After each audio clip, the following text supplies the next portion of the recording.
when people trust that you have the capacity to do what you say you do, and they already trust you, and they already know you and like you, it really sets the tone for transactions.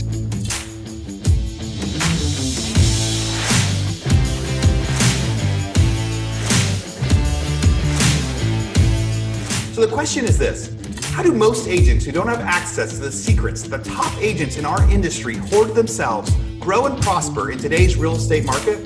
That's the question, and this podcast will give you the answer. Hi, I'm Aaron Muchastegui, and welcome to Real Estate Rockstars.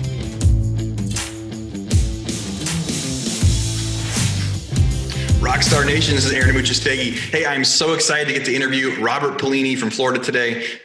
Robert and I recently connected. He's a new member at GoAbundance. He has been doing real estate stuff. He has developed an awesome real estate kind of book and curriculum and some different things that he's really been trying to kind of impact the world and impact real estate offices everywhere. I'm super excited to get into it. Robert, thanks for joining me. Thank you so much, Aaron. I am very excited to be on the show. It's so cool to have you. So right now, what city are you from in Florida? Palm Harbor. And we were joking before we started recording that I've heard right now that Florida is the place to be. It's like the most important election state. I've heard a time or two recently. And it's also life is, my understanding when I see in the news, life is somewhat back to normal in Florida. Like, are things operating as like it was pre-COVID? Is it kind of like that? What's the real story? Well, it is today, but who knows, right? If the numbers fly out of control, they'll cut off the restaurants again. But as of a week ago, the restaurants open like normal. It's just masks are mandatory wherever you go. But Texas, I've heard, we share in that it's a great place to go and invest, especially in real estate. And we're sharing the same gulf. Yeah. And Texas is similar stuff right now. Everything is open. We've got masks when you're walking into the restaurant and go. It's been interesting. A lot of our listeners know that about 3 months ago, I started an RV trip with my family, and we went from Texas up through kind of Oklahoma and all the way up to South Dakota and Iowa and Missouri. And I got to do some interviews with real estate agents along the way. And it has been really interesting to see the different parts of the U.S. and how, COVID has been impacting them, whether it became to how we reacted to COVID or businesses or people moving and changing their mindsets and things like that. So we went into some states where there was no masks, no social distancing. It was business as usual. I went into other places where everything was completely shut down.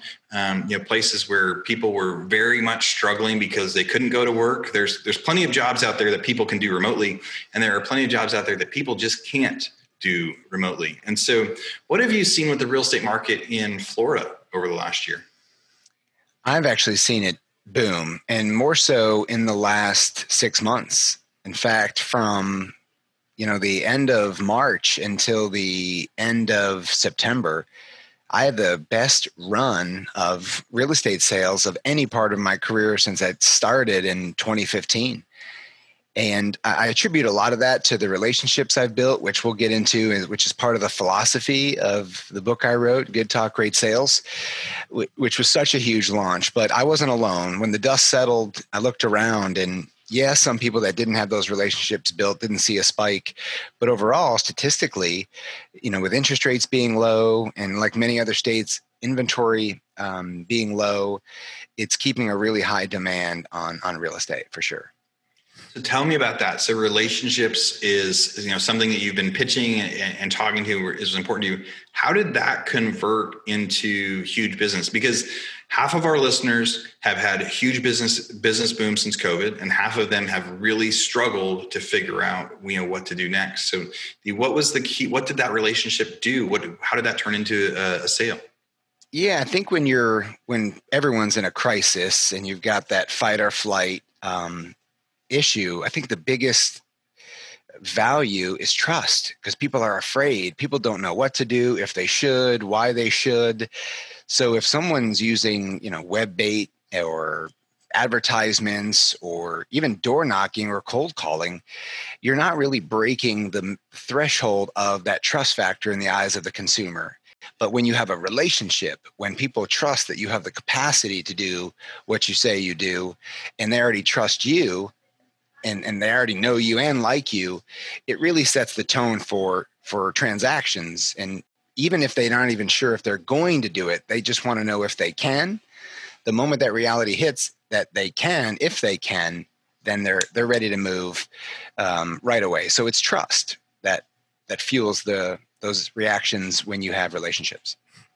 Do you have any ideas of a quick way to build trust?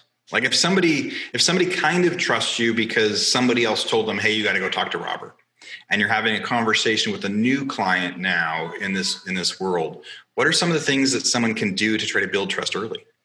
That is a very good question. But the short answer is you can't do it that fast. I'll give you an example. For, let's say, my wife, for example, we've been happily married for almost 17 years. And if she would have come up to me and I went up to her the moment I first saw her and said, hey, beautiful, will you marry me and spend the rest of your life with me? She probably would have just run for the hills and we wouldn't be married today. So trust is something that I think has to be earned, that has to be learned. And in real estate, there's this thing called know, like, and trust. And I always, in my trainings, I'm asking agents of the three, what's most important? And almost always they say trust. And on an overall 30,000 foot view, trust is the number one factor. But you can't go in there trying to get trust first, because then you'll look shady. You'll be the car salesman, the mechanic, and they're really not going to, they'll see right through it. And if you're being honest, you probably aren't being truthful, because you have to know more about that person to truly deliver what they need and then earn that trust. So the key of all of those three things, know, like, and trust, is like. So if you want to build trust with your clients, with your database, with your sphere of influence, do things that are you and that help them to get them to like you. Be yourself. Just add value as far as earning the likability, having fun with them, whether you're showing houses or you're at a listing appointment, you're not nervous. It's not all about the numbers. I'm always trying to crack jokes. I'm always seeking ways to make people laugh, because I know once they get to know the real me and they like me, then the rest is a slam dunk. The trust will come. I like that. So trust is the goal, right? Or trust is maybe the most valuable thing that you can have, in times of crisis. I love that as, yes, in times of crisis, people need trust because they're uncertain and they're uncomfortable and they're going to go with who they can trust. You're saying, but you can't but trust isn't something you can manufacture. You can't buy that. You can't make it there. So you said know, like, and trust. So first they need to know you. And that's going to be from all sorts of different outreach, people said. And you said at the beginning, when you're doing that outreach, they can't trust you yet because you don't even know who they are yet. Right. So then they need to like you. And you're saying that the biggest way to get people to like you is just to be yourself. Do you do any sort of extra outreach? Do you have, certain conversations that you do, anything that you do to kind of remind your sphere who you are so they like you? Absolutely. But the first thing I do when I meet with a client, especially like a seller, is I'm trying to identify if they can sell their home and if they can reach that goal. Most agents would walk in there and just either, nervous or bold enough just to try to get them to hire them. They're not even thinking about what the client needs, what's best for the client. So they build up this kind of pressure, and coincidentally, they can't be themselves. And half the time they don't even know it. So they're nervous, or they're thinking about, well, all that matters is I get them to sign this listing agreement before I go. And it alters every bit of their behavior along the way. So the goal is to set it up to where all you're trying to do is discover exactly what their story is, what they need, and increase that likability just by being yourself. And I don't even actually bring any documents, including an actual listing agreement, to my listing appointments, because I know they can change their mind the next day. I haven't really got anything started. I want to release the pressure off them and make it about the first step of our relationship and how I have to know every bit of their story. And then I come back to them with a recipe for success. And that makes my feeling easier from the beginning.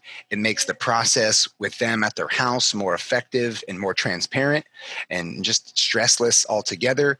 But in the end, it sets the tone for relationships down the road and referrals upon referrals. upon referrals. Yeah, I like that. Hi, Real Estate Rockstars. This is Aaron Amuchis-Teggy, and I am so excited to share with you our newest head podcast sponsor. And this is a company called Rent Ready. Rent Ready is a landlord-tenant software that has everything you need to manage your rentals from your phone or your computer. No need to be tech savvy, download multiple programs, or hire a specialist. Rent Ready is easy to use for everyone. And if you do have a question, their customer support team is available to make sure managing your properties doesn't have to be harder than it already is. Rent Ready has a feature for every step of the landlord process. You can list your vacancy for free to Realtor.com and doorsteps, find quality tenants with a full tenant screening process, send and e-sign leases right from the app, and track maintenance requests. Yes, there really is one app for all of that. Best of all, not only is Rent Ready easy to use with awesome customer service, but it's affordable as well. Get a subscription of Rent Ready for as little as $1 a year when you sign up for their annual plan using code ROCKSTAR. Right? Now that's crazy. $1 a year. Why wouldn't you go sign up just to see, even if you've got one tenant or want to try it with one of them? So that's right. You get a whole year of Rent Ready for just $1 when you sign up at rentready.com. It's spelled RENTREDI.com using code ROCKSTAR. All right. So I like the kind of no pressure approach to sales, right? So that's definitely kind of a mindset. Now, is there a transition point for that? So that's, so right now it's the first outreach, it's the first appointment. Hey, what do you want to do? And then do you just kind of play it by ear? Do you wait for them to reach back out to you? Do you have like some specific steps that you try to follow, or is everything different? No, in fact, the process of the listing appointment is very precise, and it's the same for every single person. And there's a call to action at the end. And the mindset I'm trying to create is almost a sense of fear that they're afraid I'll forget to send them the listing agreement to sign.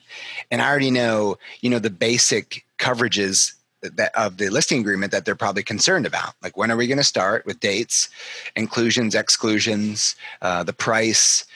To be honest with you, commission is a big part of it, but I almost never get asked that.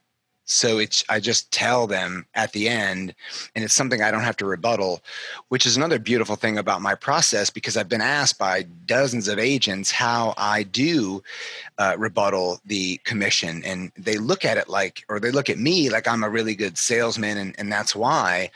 But I'm actually not. I've only had 2 jobs my whole life where I'm actually doing sales. It's more or less, if I did my job right in discovering what they need and what the problem is or what the goal is, and I've labeled back to them that I know that, but not directly, then, and I have some transparency in the whole process to them where they understand, and almost like headlights on your car at night. They don't light you from point A to point B. They just get you from turn to turn. And once I've set the tone for that, and I've conveyed to them the process that will help them achieve the specific goal or solve the specific problem we've talked about, then the commission doesn't even matter. And what they're looking for is to achieve that goal with that process and make that profit, which is the sale price minus the commission and fees.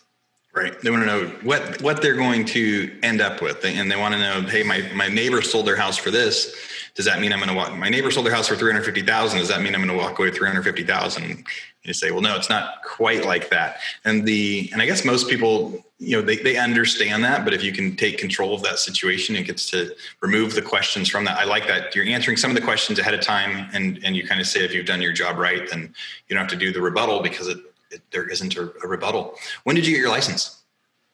In 2015, actually, in the very beginning. In fact, I started with Keller Williams in 2015, but I failed my test the first time I took it, which was like a few days before Christmas, actually. So in 2014, that Christmas, as you can imagine, was quite depressing. But I rallied and I passed it kind of right after, before the new year, and started with Keller Williams right away, and ended up becoming the 2015 Rookie of the Year. Wow. And was that out in Florida? Yes. So what was your first year like? How did you get to be Rookie of the Year?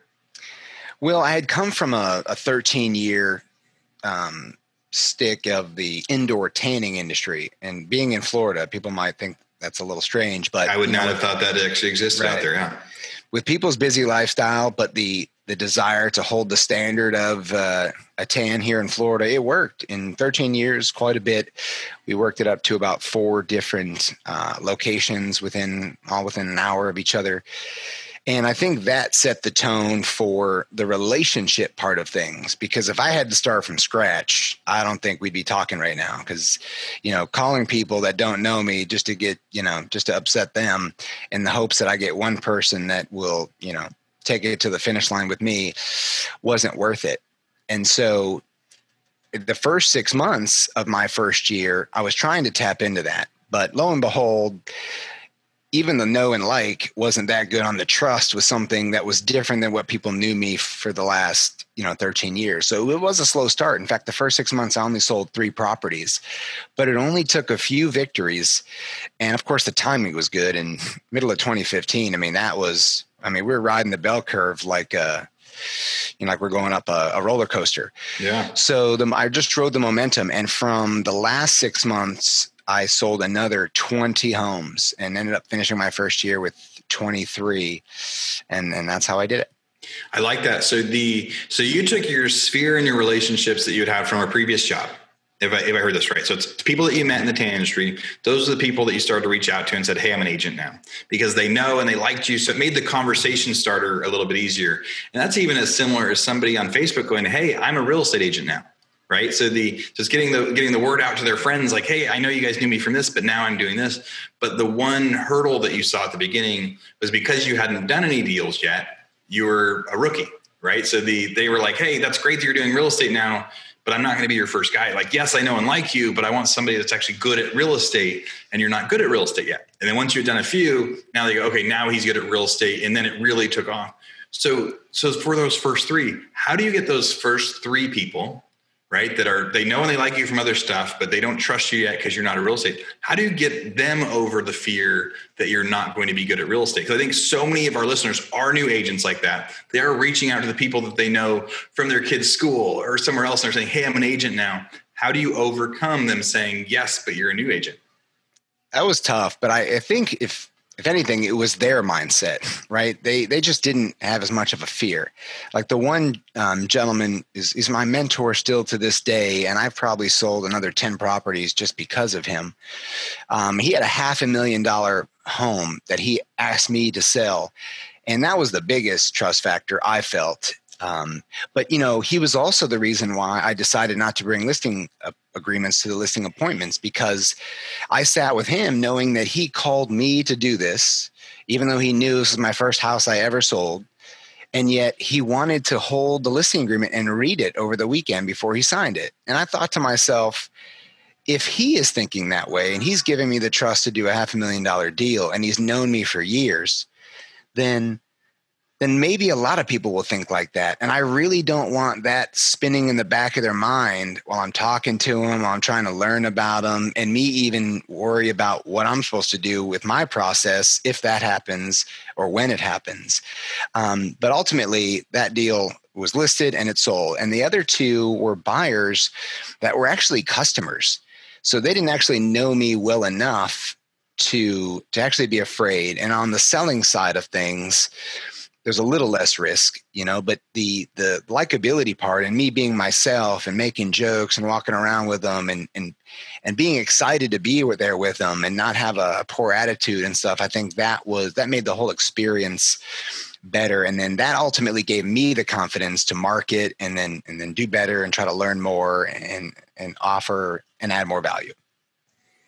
Yeah, I really like that. I like the idea of saying, hey, people are going to want to take the time, to read something. So then for you, that became, it's almost like it would, kill your chance of a listing, or if they signed it, they would like regret it. There's a chance that it would, hurt that trust of like, hey, you got them to sign something without giving them a chance. So one of the epic ways you got that trust is doing there. One of the things that Pat Hyben talked about when I interviewed him on here was taking those first couple deals and trying to say like, oh yeah, once you did a deal for somebody, he was able to say, oh yeah, I do all the firefighters, or, I know that one, or it was teachers. Like he sold a house for a teacher and then he got to tell them, oh, I sell all the houses for the teachers.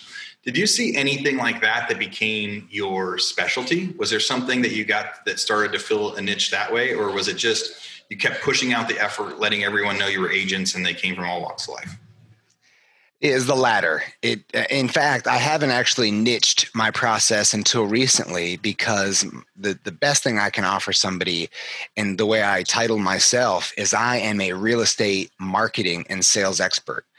So my key is, in fact, my website is called geteverypenny.com. So it doesn't even sound like real estate, but what do people fear the most who want to sell their house, or what do they want the most? It's to get every penny. That's the goal, and the fear is that they would leave money on the table.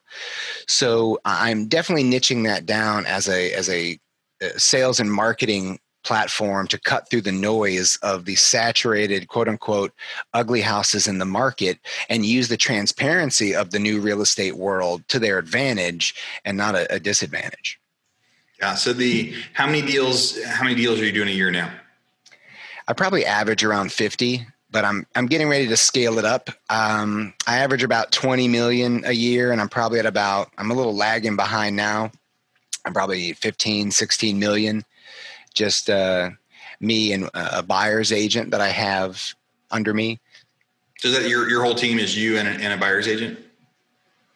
So are you doing mostly listings? Yes.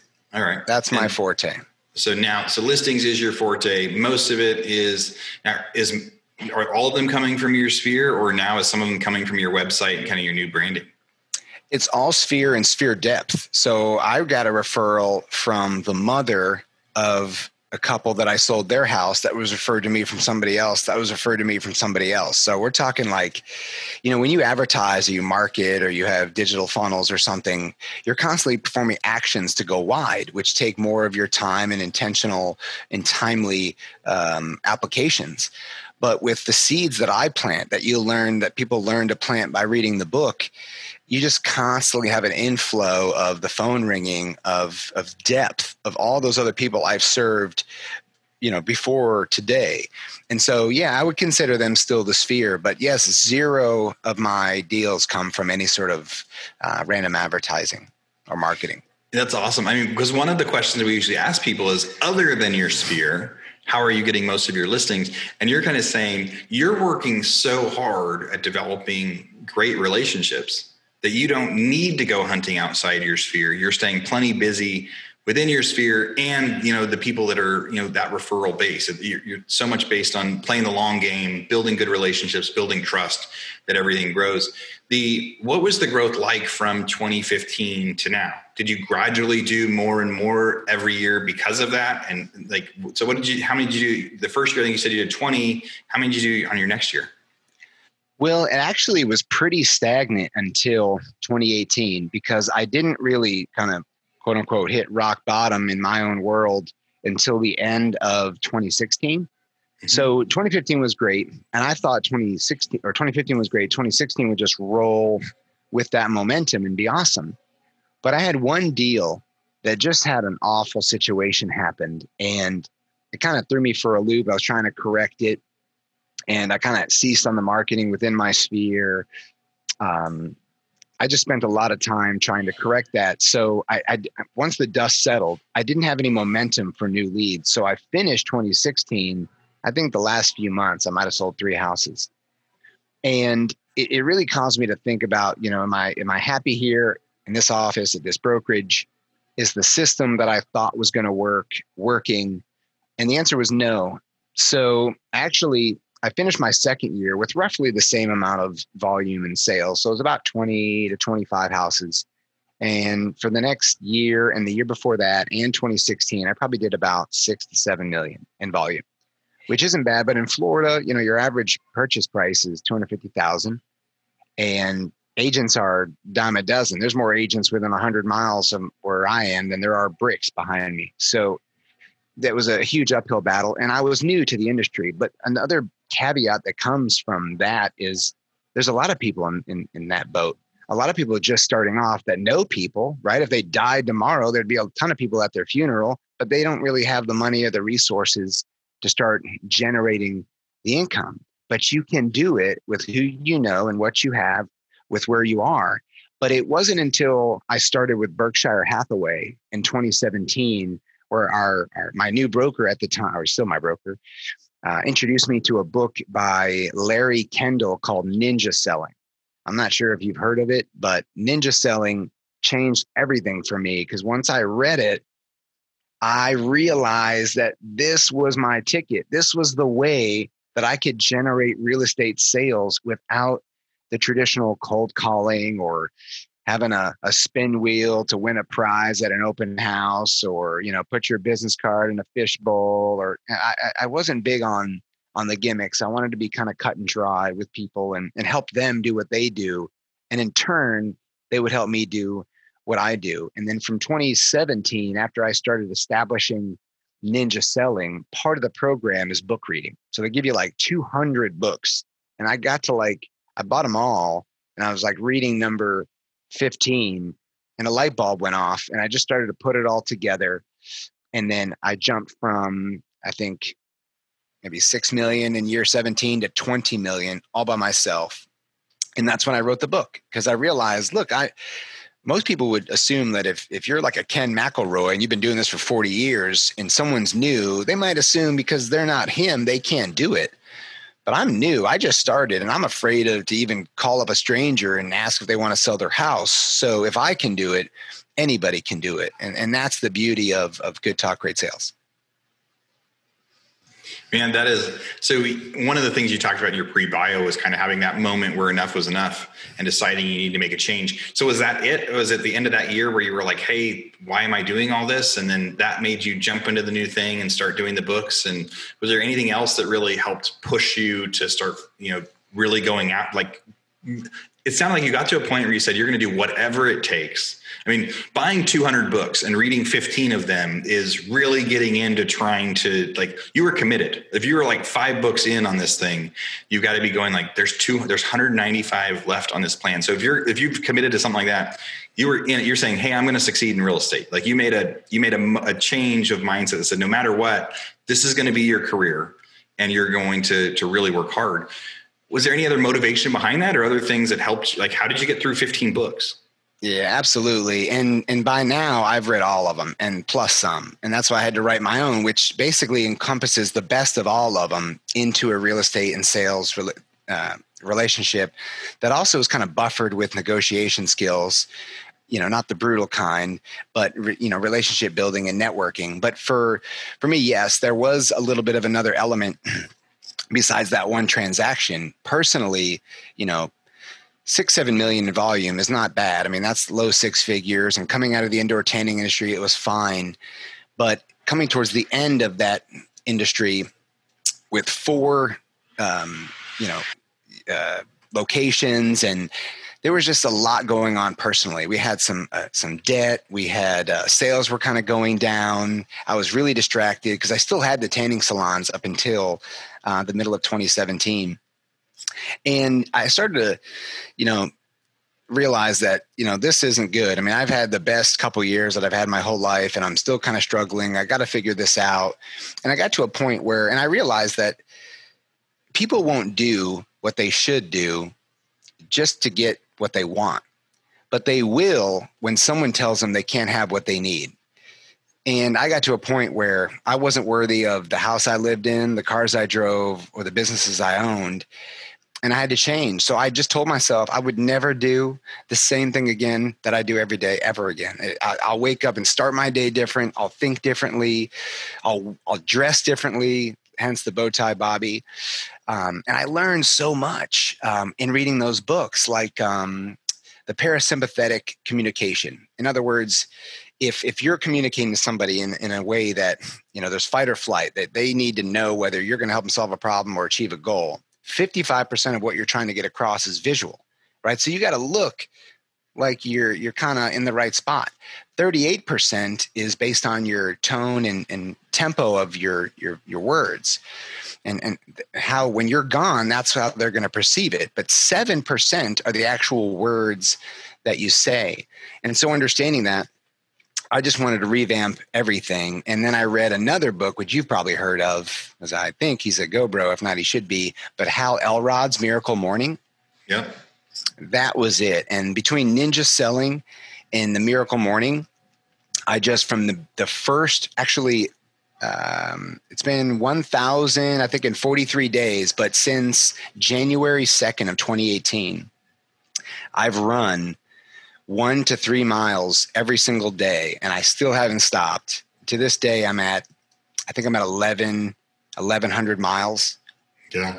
That I've run, just committing to the goal, knowing that why I just reminds me of why I'm running and the journey that I'm on. So yes, absolutely. My back was against the wall, but as difficult as it was and as crazy as it sounds, it was 100% worth it. And I would do it over again 100 times. Yeah.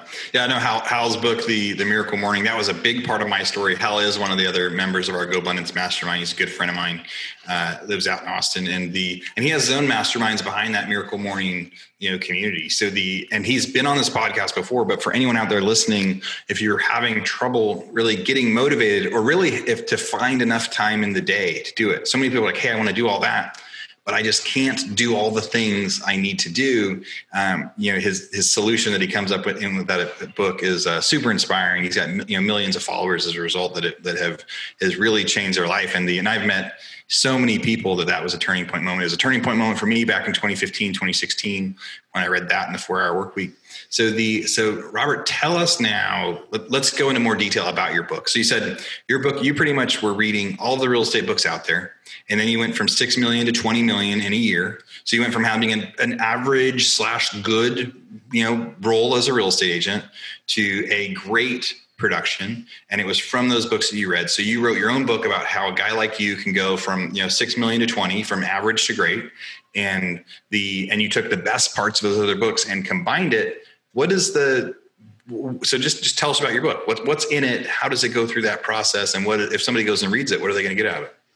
Well, it's in 3 stages. So that's a great question. One is the power of thinking and how to think, right? Because everybody thinks their own way, and it's based on quite a few things. But success has a very particular way to think and look at things. And then also that converts into mindset. And mindset has always been huge for me. In fact, it started in 2005. Both of my parents died of diseases that I personally believe were brought on just by personal stresses that they just took on their whole lives. They were in the hospitality business, managing and heading large groups of people. And they just weren't big on processing that stress. And my mother had ALS, Lou Gehrig's disease, out of nowhere. And she was healthy and exercised and ate right her whole life. My father was a health nut guru in great shape. He had brain cancer and prostate cancer. And I just refused to believe that, that stuff was just so random. And I just thought, mindset is the way. And as I started, and this was 2005, by the way. I mean, I was full blown in the tanning industry. I had never thought I would do real estate. But once I started reading all those other books, a lot of them were mindset. And a lot of them were talking about how mindset works with the body and the actions we take and the choices we make and what we're willing to do, what we're not willing to do.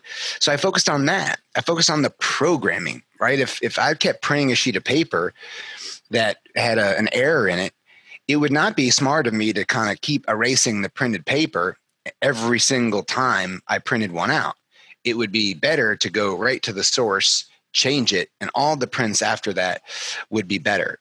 But I know there's elements involved in real estate sales and even marketing that require a little bit of an edge above and beyond being, the Mother Teresa of real estate, where I'm just so happy and there's no problem. And it's like I'm burning incense or something. It's more or less being honest with myself and others to identify the need and come up with a solution that's best, for them. And that is the gist of the book. And so even the chapter about negotiating, a lot of people, just the word negotiating, you almost have to be like a Harvard debate champion, or graduate from some big sales school, or have this intimidating demeanor. But to be honest with you, good talk has an acronym, the TALK, and it stands for truth, attention, listening, and kindness. And those are the 4 pillars of all communication, including, and it's most impactful, in negotiating. And it's so passive aggressive that the other person usually doesn't even know it's happening. And I got it from a book called Never Split the Difference by Chris Voss, Yeah.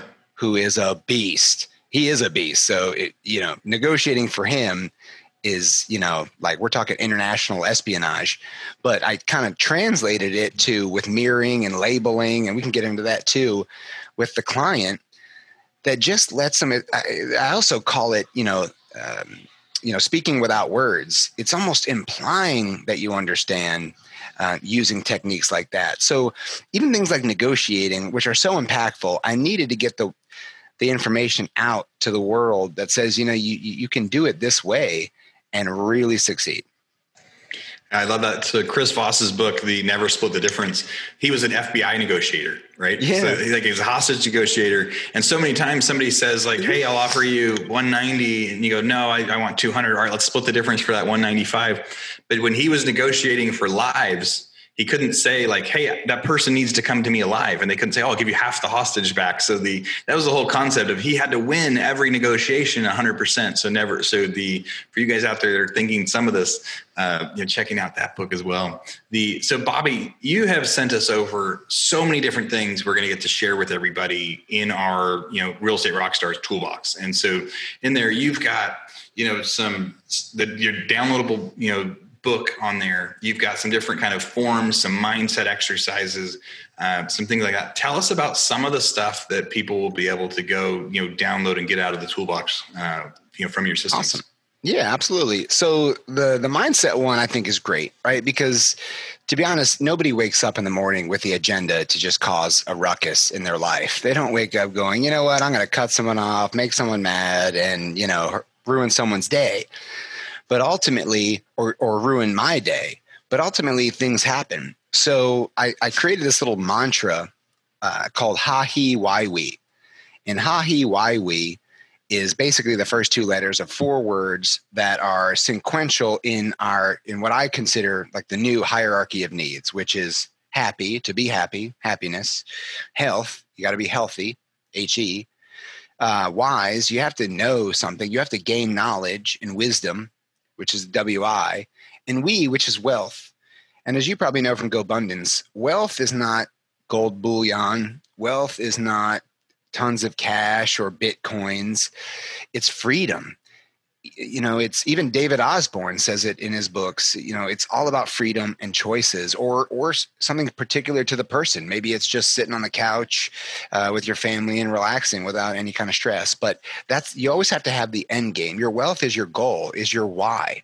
And you have to have the why. So when people can keep that in mind and know that those four have to be attained or focused on every day, then they can stay in the right mindset. So if you want to be happy, you're going to start your day off with gratitude. You're going to do things that you're going to feel good about yourself that you've accomplished.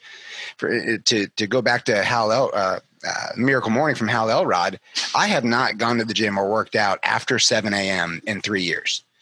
And I'm in pretty decent shape. So I used to get stressed out at the gym that, in an hour or two of working out, someone's going to call me or they're going to need something. And it just messed up my workout. It messed up everything. So, I do it, long before that. But the key is just to working on the way you feel and what makes you feel good. So to be happy, once I'm done at 7 o'clock and I've done all that, and I know half the people are still sleeping, then I start my day with joy. Even if I wake up kind of groggy, I'll do some breathing exercises or just kind of, some prayer and be grateful for my wife, my children, and I'm happy, right? So let's say somebody cuts me off and now I'm not happy. Well, I know my goal is to be happy. So I'm now becoming more aware of why I'm feeling this way. And I gauge what I'm thinking by how I'm feeling, which most people do whether they realize it or not. And I can think, well, does it really matter that this person cut me off? No. I'm driving to work, so I'm making myself better. I know I'm happy because I know I'm growing and I'm adding value to the marketplace, and I've done all that I've done. So then it doesn't ruin my day. What do we have? 84,600 seconds in a day. And there's an old saying that if somebody took, $20 out of your bank account, that they stole $20 and you had $86,400 in there, would you be so mad that you'd throw away the other, $84,000 or $86,380? No, you wouldn't. So why would someone's 2 seconds of annoying you get your heart pounding and ruin your whole day, and you give all that up? So I just can revert back to happiness, and just knowing ha he why we prevents anything from ever getting to me. But then I also have to know my next responsibility is my health. So if I wake up late, I'm hitting snooze a million times, or I'm feeling groggy, or you hear people say, oh, I'm so tired, or I don't feel good, or I'm constantly getting colds, or you know what I mean? Like if you ever had the excuse more than once that I don't feel like it, then in the other books that I've read, I can't remember the title, but it says, treat your health like you're the only one responsible for doing it, because you are. So then I've created a regimen of exercise, supplements, eating right, sleeping well, even the water I drink. I bought a $400 special stone cast Berkey water system for the purest water that I could drink for the best health. And then the wisdom is to know that I want to read every day. Until 2018, I didn't read a book, but just once in a while, and I still didn't finish them.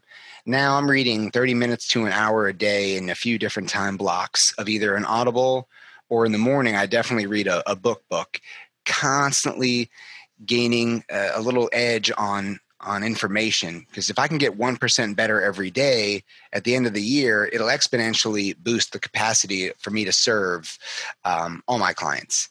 And then, of course, the wealth is keeping that carrot in front of me, knowing what I really want, knowing why I'm doing it.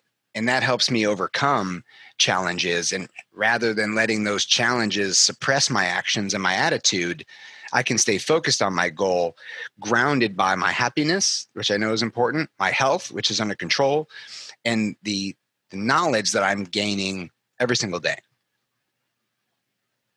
I love that so much of your strategy, people are like, how do I succeed in real estate? And so much of the stuff you're talking about is not the traditional things that people hear with that. You're like, no, you want to build trust. You want to build relationships. You want to become a good, happy person, in what you're doing. I think that is a super unique thing with what you're doing. Now you coach people, you do trainings with big teams, even offices and things like that as you're growing into, and you're kind of expanding out how to really help. You talked before we got on and started recording that one of your goals is that, you love this stuff so much that you just really want to have like every brokerage out there that they want to get, kind of Real Talk certified, that they want to have a program. And I can see now as you get to talk about it, why? Because it's not just a real estate training program. It's like a philosophy and a way of life that will pay off in real estate, but also in life. So what are your visions and your plans for that sort of training? Is it a lot of one-on-one stuff? Is it, when COVID opens up, being able to go and speak, in classrooms? Is that a one-day thing? Is it a couple-hour thing? What are the different levels of training and things like that you're going to be doing? Well, the lag goal is for all brokerages nationwide to at least know of or incorporate certain parts of Good Talk, Great Sales into their training, developing a philosophy that not only betters the agent's business and betters the agent's mindset for a better life, a better relationship with their spouse, with their children, with their friends. It's made me a better father, the principles from Good Talk, Great Sales. But the caveat is it's better for the industry and for the consumers. So if you want to talk about trust, most of the time, if someone has anything negative to say about realtors or real estate professionals, it's because they've received call after call or flyers of, just because they're on a database because they owe very little on their mortgage. And yet the end result was, bad results that we're all liars and we're no good. And I don't want the industry, and I'm a third generation realtor, I don't want the industry to be like the mechanics of the 80s. I want people to not have to get phone calls to people they don't like and people they don't know. And I want them to have great results and create a trust factor altogether. So the real plan is to build those relationships with brokerages and brokerage owners to do a plethora of different venues, meaning large Zoom events, large, face-to-face events. I'll speak to 1 million people if we have a big enough room. But ultimately, my plan is to get together with somebody else to create a digital education and training platform with, maybe workbooks involved, digital training, a video system. My website, Good Talk Great Sales, is the beta version of that. It's my semi-professional version of many different topics in real estate in 2 to 6 minute videos. That's awesome. So people are going to be able to find a lot of the stuff that you have in our Rockstar Toolbox. Plus they can go, to your website and see that for a taste of it. And right now people can start, I think people will start reaching out to you as you hear this. I can see a lot of different offices probably thinking about how different your spin is on something that's going on. And just like you said at the beginning, in times of crisis, and I think that and again, half the agents are doing great, half the agents are not. The crisis is here. People are polarized. People are having a tough time. Everything that I've read is showing that next year in 2021 is going to be more difficult for most people than it is now when it comes to unemployment or businesses closing or jobs changing and things like that. People are going to be having a hard time. Crisis is something that's going on, and being able to create that trust and that relationship. I just love how you pointed that out. So tell us again, as we're closing up, what is the best place for people to find you? Is your website? Any other ways to reach out to you? Yeah. So goodtalknation.com is probably the best, or my email, which you have, or my phone number. I mean, they could even call me. Why don't you go for the guys that are people who are driving in their car and they're not going to see it? Why don't you go ahead and just say what your email is that you want people to reach out to you at? Awesome. It's my name basically, but just the first initial of my first name. So it's R and then Paolini, Paolini at BHHSFLPG.com. Awesome. So we've got it on here, and my guys will add that to the show notes so that people see it. So Real Talk is this book. Robert Paolini, I think you're going to do big things in changing the industry with your mindset here. I'm super excited that our agents could hear about that today. There's no better time for people to focus on trust and relationships within the industry out there. So the websites again. So you had 2 different websites. Well, it was Good Talk Nation is the main one, but okay. The Amazon is where you find the book, Amazon.com. You just type in Good Talk Great Sales. But my YouTube channel, it's easier to find the YouTube channel right through goodtalknation.com. So I gave them the email, but Good Talk Nation, if they click the links, the little social media links in the upper right hand corner, click the YouTube one, it takes you to the location of all the videos, and there's got to be 50 plus. Awesome. Well, yeah, so people go to Good Talk Nation, go check out that YouTube, watch a few of those videos. You'll probably learn a ton from those videos, and also get to see if you might want to have more conversations with Robert. Robert, I can't wait to get to hang out with you at one of the Go Abundance events coming up in Tahoe. Good getting to chat with you today, and thanks for joining us on Real Estate Rockstars. Likewise. Thank you so much, Aaron. This was awesome. It was a great pleasure, and I really appreciate you. Thank you. Rockstar Nation, thank you for listening to Real Estate Rockstars. Listen, I need a favor. If you find this free content helpful, if you find our downloadable items from each guest helpful, please, I need you to pull out your pointing finger. Yes, the one finger that points at people, and hit subscribe. Yes, subscribe. The more subscribers we get, the better we look in the ratings, and the easier it is to get guests like Robert Kiyosaki, Barbara Corcoran, all the players that are on $1 million listing in the different cities. All that stuff makes it easier the more subscribers we get. So please subscribe. And listen, there's a lot of places you can leave comments. There's a lot of places you can like. We're on Facebook. We have an Instagram page. Instagram page is I am Pat Hyben. The Facebook is Real Estate Rockstars Radio. Feel free to leave us comments there. The most popular form of commenting seems to happen on YouTube. Yes, for whatever reason, it's a very open environment. So just go to YouTube and go to Real Estate Rockstars Radio. Leave us comments there. Some of them we will read on the show. We love your feedback. So thanks, guys, and I hope you are having a great day. Oh, and also, listen, if you're going to subscribe and you haven't already left a review on iTunes, please do that too. Have a great day, and thanks so much, Rockstar Nation. I really appreciate you.